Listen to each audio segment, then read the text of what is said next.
Okay, I am 48 hours after surgery on my shoulder. I had two procedures done. One was a massive rotator cuff repair, and two was an AC separation. It was grade 3. And since I was doing the rotator cuff, the surgeon decided to do the AC joint as well, which makes me happy. A couple things that I noticed, and I just wanted to give a video here for folks who are either mountain biking or active, who are looking to come back from an injury. All right, so you can see at this point I'm in a full sling here, and I also have what's called an ice pack, and it's a wraparound pack that has a strap that goes underneath the shoulder. One of the things that I got was slip-on shoes, because I knew that that was going to be tough. The other thing that I didn't realize is that getting socks on with one hand is kind of a chore. So that's a challenge. If anybody has an idea on how to get socks on without any difficulty, let me know down in the comments. But I did a number of things. I made sure that my recliner for the daytime was electric and was not something that would roll or rock or lose its position based on my body position. So that was one thing I had to upgrade. Another thing I had to do was I had to get a specific type of shirt, and you can see here this is a button shirt. On the sides you can button it all the way up through the sleeve, so I could just slide it on one side and then slip it on the other side, because getting dressed and undressed is going to be very difficult. So as you can see here, this is a shirt that has buttons that run the shoulder length all the way up the sleeve and throughout the whole shirt itself. So I got one long sleeve, I got two short sleeves, and I know this is kind of gray, but I'm wearing one of these right now, and it's probably a really good investment. The other thing that you might want to look into is to get some kind of a wedge pillow that keeps you upright if you can't sleep in a recliner. I found the bed to be much more comfortable than a recliner.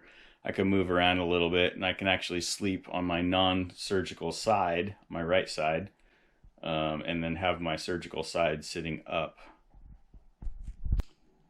And it's pretty important to have your relaxation center. This is my new recliner that has some cup holders. It is fully automatic to where I could lean it back with a button, and it goes slow and it's not jerky. I had to make sure that I had some kind of a fluid motion with that wasn't too fast, so it would jerk my shoulder.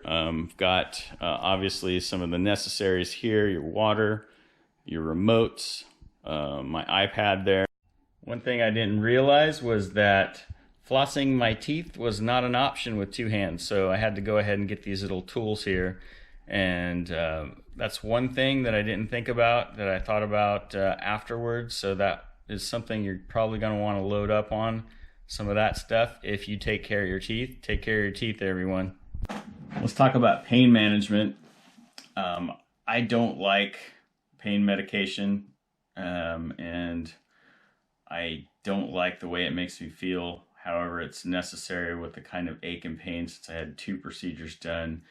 I would describe the pain as not sharp, but I would describe it as somewhat radiating into the arm a little bit.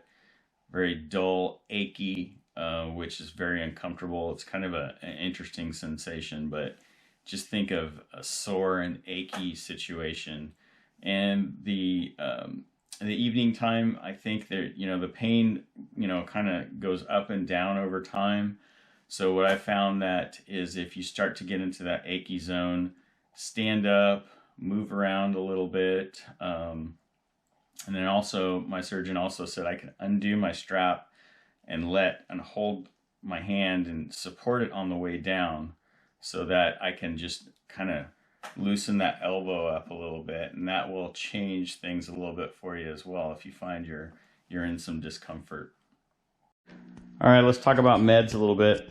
I am on Norco 10-325, and I take one of those every 6 hours.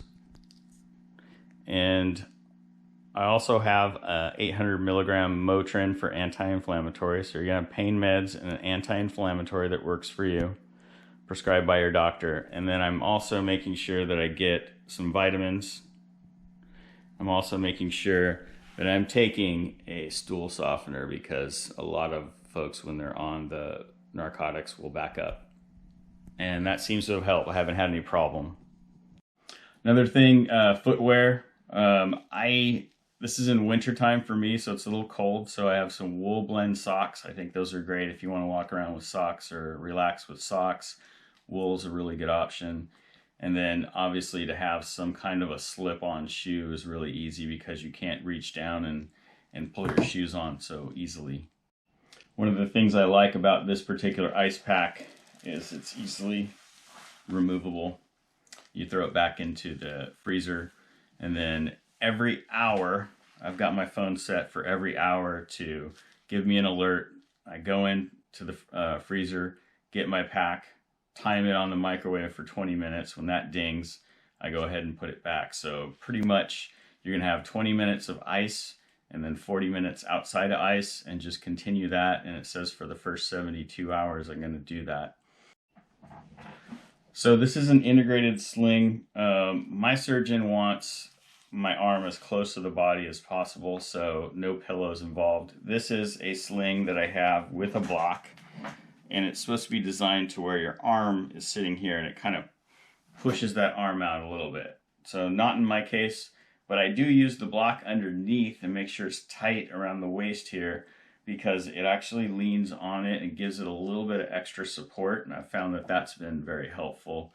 As well as when you sit, it's kind of in your lap there, to where if you're in a position to where it's uncomfortable, you can kind of move your leg around a little bit and support your arm a little bit better without really jolting or stressing the joint itself. Okay, so after 48 hours, I'm able to take off the dressing. You can see it's a little bulky up here, but if I undo the buttons here, we can see we've got a fairly large dressing, because I had the AC joint done as well as the rotator cuff. So we'll be taking that off in short order here. But I just wanted to give you the first 48 hours update, pain management, maybe some tips and tricks to help make it a little bit more comfortable, and as you look forward, if you're going to have these procedures, to make sure that you plan for it. All right, so one other thing too, if you don't have a Roku or Amazon Fire Stick or some kind of streaming, maybe you got cable, but you're going to spend a lot of time here, just as an FYI, and it can get boring. A whole bunch of channels of nothing to watch. All right, so next up, hopefully I'm going to create another video here to talk about removing the dressing, and then what to do and prepare for showering as well, and what to do with those wounds. I'm not a doctor, but I'm just going to kind of go over what my physician told me. I haven't done it yet, so I don't have any tips or warnings, but stay tuned, and hopefully this is of use to somebody.